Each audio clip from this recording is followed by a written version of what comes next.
বেশ ইন্টারেস্টিং একটা problem. Refer to the op amp circuit in figure 5.71, calculate ix and the power absorbed by the 3 kilo ohm resistor.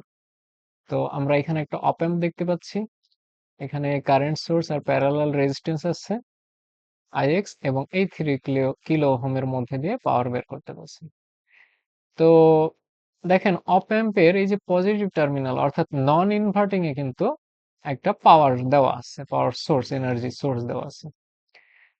তাহলে আমরা guess করতে পারি যে এটা একটা নন ইনভার্টিং অ্যাম্পলিফায়ার।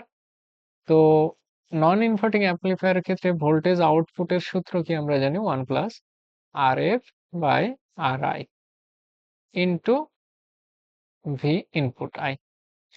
তো আমরা যদি এই পয়েন্টের ভোল্টেজটাকে ভি আউটপুট বলি আর কি, তাহলে এইটা হচ্ছে আসলে ভি ইন, এই জায়গায় যে ভোল্টেজটা আমরা পাবো।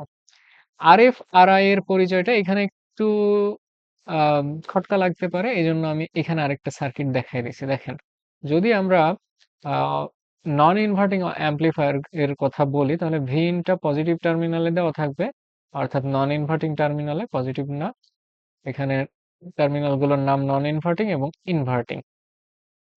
আর দেখেন রেজিস্টর দুইটা, এইটাই হচ্ছে আমাদের আর এফ এবং এইটাই হচ্ছে আসলে আর আই।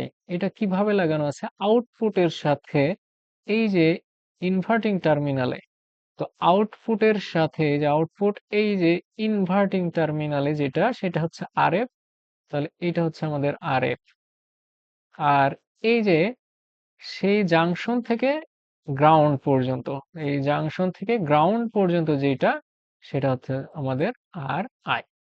তাহলে আমরা এখানে মান বসাই দিতে পারি যে 1 প্লাস আর এফ হচ্ছে 1 কিলো, এটা 2 কিলো, তাহলে আসলে হাফ 10⁻³ কাটা যায়। এখন ভি ইনটা কিভাবে পাবো, এই জায়গাটাতে দেখেন যে ভি ইনটা আসলে কি হচ্ছে। আমরা জানি যে এই দিককার এইখানে কোনো কারেন্ট ঢুকবে না, অপ অ্যাম্পের ইনপুটে কোনো কারেন্ট ঢোকে না, কারণ এখানে রেজিস্ট্যান্সটা ইনফাইনাইট, অপ অ্যাম্পের ইনপুট রেজিস্ট্যান্স। সো এই দিক দিয়ে কোনো কারেন্ট আসে না, এটা আইডিয়াল অপ অ্যাম্পের ক্ষেত্রে।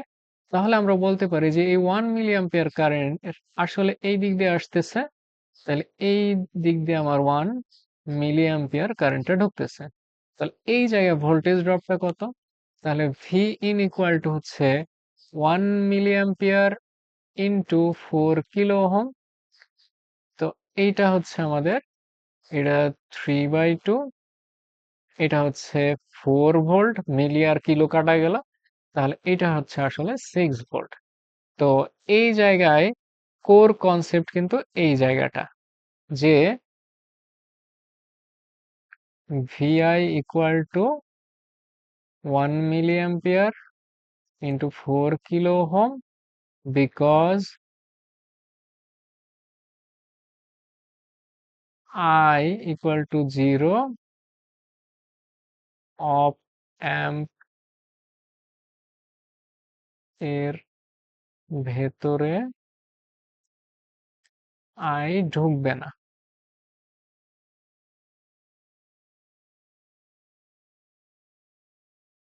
এটা হচ্ছে এই প্রশ্নের কোর কনসেপ্ট, এটা আপনাকে মাথায় রাখতে হবে। এটা পরীক্ষার হলে অনেক সময় আমরা ভুলে যাই, খেয়াল রাখাটা টাফ। এখন আমাদের বের করতে বলছে যে আইএক্স এবং এই যে ভি এর। তো দেখেন ভি এর এগেনস্টে ভোল্টেজটা কত, এটা ভি আউট আর এখানে 0 ভোল্ট, তাহলে এইটাই হচ্ছে আমাদের ভি আউট বাই 3 কিলো ওহমের মধ্যে যে ভোল্টেজ, তার এগেনস্টে। তাহলে P equal to V square by R, এই সূত্র থেকে আমরা জানি 6 স্কোয়ার, আর এটা হচ্ছে 3 কিলো ওহম। তাহলে এখানে আমাদের 36 আর এখানে 3, তাহলে 3 বারং 36, 12, আর এই 10⁻³ উপরে গেল, তাহলে মিলি ওয়াট চলে আসলো। এখন আমাদের কাজ হচ্ছে এই কারেন্টটা বের করা। এই কারেন্টটা দেখেন তো, এই যে এইখান থেকে আসলে যাচ্ছে এদিকে কারেন্টটা আইএক্স। তো এই পয়েন্টের ভোল্টেজ আর এই পয়েন্টের ভোল্টেজ বাই এইটা হচ্ছে আমাদের রেজিস্ট্যান্স। তাহলে আমরা আইএক্স লিখতে পারি, আইএক্স ইকুয়াল টু, আমরা যদি এই পয়েন্টের ভোল্টেজকে ভি এ দেই, তাহলে দেখেন আমরা জানি অপ অ্যাম্পের ইনপুট দুইটাতে, আইডিয়াল অপ অ্যাম্পের ইনপুট দুইটাতে ভোল্টেজ সেম হয়। তাহলে এইখানে ভোল্টেজ ছিল ভি ইন, এটা ভি, দুটো সমান হবে। তাহলে এটা হচ্ছে VA minus V out by R F. তো ভিএ ইকুয়াল টু আসলে ভি ইন, ভি আউট এটা হচ্ছে মাইনাস,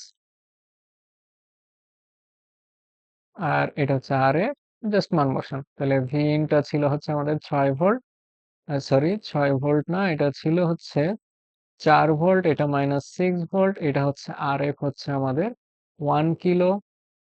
তাহলে এইটা হচ্ছে -2 মিলি অ্যাম্পিয়ার, এই 10⁻³ উপরে যাচ্ছে। তো মাইনাস, তাহলে তার মানে আসলে আই এক্সটা অরিজিনালি আমাদের উল্টা দিকে যাচ্ছে, আমরা যেদিকে ধরেছিলাম তার উল্টা দিকে আই এক্সটা যাচ্ছে। এই হচ্ছে আমাদের আই এক্স এর অরিজিনাল ডাইরেকশন, আই এক্স। তাহলে এইটাই হচ্ছে আমাদের এই প্রশ্নের অ্যান্সার। এই প্রশ্ন খেয়াল করার বেশ জায়গা আছে। সো পরীক্ষার হলে খেয়াল রাখাটাই টাফ।